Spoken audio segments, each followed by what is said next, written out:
क्या आपको याद है कि बचपन में जब केबल चला जाता था या छत पर लगा एंटीना हिल जाता था तो टीवी की स्क्रीन पर क्या होता था?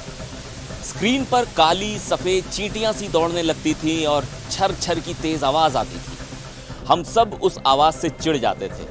लेकिन क्या हो अगर मैं आपसे कहूं कि उस झिलमिलाती स्क्रीन को देखते वक्त आप ब्रह्मांड के बहुत पुराने समय से आए सिग्नल देख रहे थे? क्या हो अगर मैं कहूं कि उस शोर में 13.8 अरब साल पुरानी रोशनी के कणों का बेहद छोटा हिस्सा भी शामिल था, यानी बिग बैंग की बची हुई गूंज। चौंक गए ना? नमस्कार, मैं हूं सिद्धार्थ प्रकाश। आज मैं आपको आपके बचपन की उस पुराने टीवी से जुड़ी एक ऐसी वैज्ञानिक सच्चाई बताने जा रहा हूं जो आपको हैरान कर देगी। यह कहानी है टीवी के उस व्हाइट नॉइज यानी टीवी स्टैटिक की, जिसने अनजाने में ही सही हमें ब्रह्मांड के इतिहास की सबसे पुरानी गूंज से जोड़ दिया था।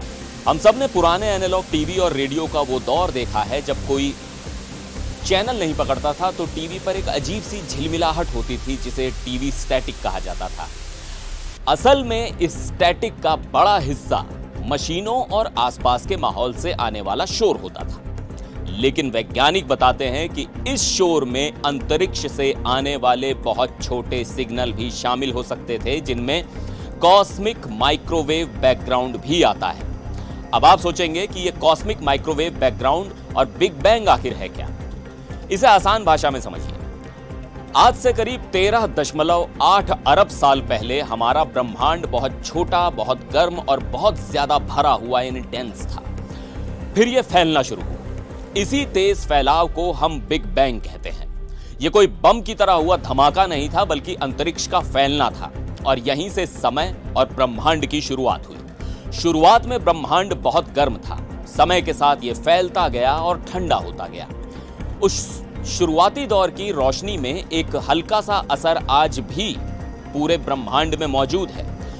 इसी बची हुई गूंज को कॉस्मिक माइक्रोवेव बैकग्राउंड कहा जाता है। यानी जब हम टीवी की खाली स्क्रीन देखते थे तो उस शोर में ब्रह्मांड के शुरुआती समय से आए बहुत छोटे संकेत भी शामिल थे। इस रहस्य की कहानी भी किसी फिल्म से कम नहीं है। बात 1964 की है।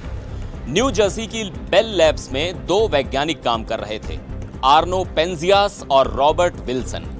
ये दोनों वैज्ञानिक एक बड़े रेडियो एंटीना की मदद से अंतरिक्ष से आने वाले सिग्नल्स का अध्ययन कर रहे थे। लेकिन उनके उपकरण में लगातार एक अजीब सी भिनभिनाहट सुनाई दे रही थी। उन्होंने हर संभव वजह तलाश की। शहरों के रेडियो सिग्नल्स, मशीन की खराबी, यहां तक कि एंटीना पर बैठे कबूतरों की बीट तक साफ की गई, लेकिन वो शोर खत्म नहीं हुआ। करीब 1 साल की जांच के बाद उन्हें पता चला कि पूरा ब्रह्मांड एक हल्की माइक्रोवेव रेडिएशन से भरा हुआ है, जिसका तापमान एब्सोल्यूट जीरो से लगभग 3 डिग्री ऊपर यानी करीब 2.7 केल्विन है। उसी समय प्रिंसटन यूनिवर्सिटी में वैज्ञानिक रॉबर्ट डिके और उनकी टीम बिग बैंग की बची हुई रेडिएशन की खोज में लगी थी। जब दोनों शोध आपस में जुड़े तो दुनिया को बिग बैंग के पक्ष में मजबूत सबूत मिला। यह साफ हो गया कि पेंजियास और विल्सन को जो रहस्यमयी शोर मिल रहा था वो कॉस्मिक माइक्रोवेव बैकग्राउंड था, यानी ब्रह्मांड के शुरुआती समय की गूंज। बिग बैंग के करीब 3,80,000 साल बाद रोशनी के कण पूरे ब्रह्मांड में घूमने लगे। यही कण आज कॉस्मिक माइक्रोवेव बैकग्राउंड के रूप में मौजूद हैं। एनालॉग टीवी के एंटीना अलग अलग तरह के सिग्नल्स पकड़ते थे। उसी शोर में अंतरिक्ष से आने वाले बेहद छोटे संकेत भी शामिल थे, यानी अरबों साल पुरानी रोशनी के कण आज भी पृथ्वी तक पहुंचते रहते हैं। यानी हम सच में टाइम ट्रैवल तो नहीं कर रहे थे, लेकिन हम ब्रह्मांड के शुरुआती समय से आए सिग्नल जरूर देख रहे थे। आज डिजिटल टीवी के दौर में खाली चैनल पर नीली स्क्रीन या नो सिग्नल लिखाता है, छर छर वाली आवाज और चींटियों वाली स्क्रीन लगभग इतिहास बन चुकी है। लेकिन जिन लोगों ने एनालॉग टीवी का दौर देखा है उन्होंने अनजाने में ही ब्रह्मांड की सबसे पुरानी गूंज की एक झलक जरूर महसूस की है। विज्ञान की दुनिया की यह कहानी आपको कैसी लगी? क्या आपको भी बिग बैंग और टीवी का एक कनेक्शन समझ में आया? कमेंट्स में जरूर बताइएगा।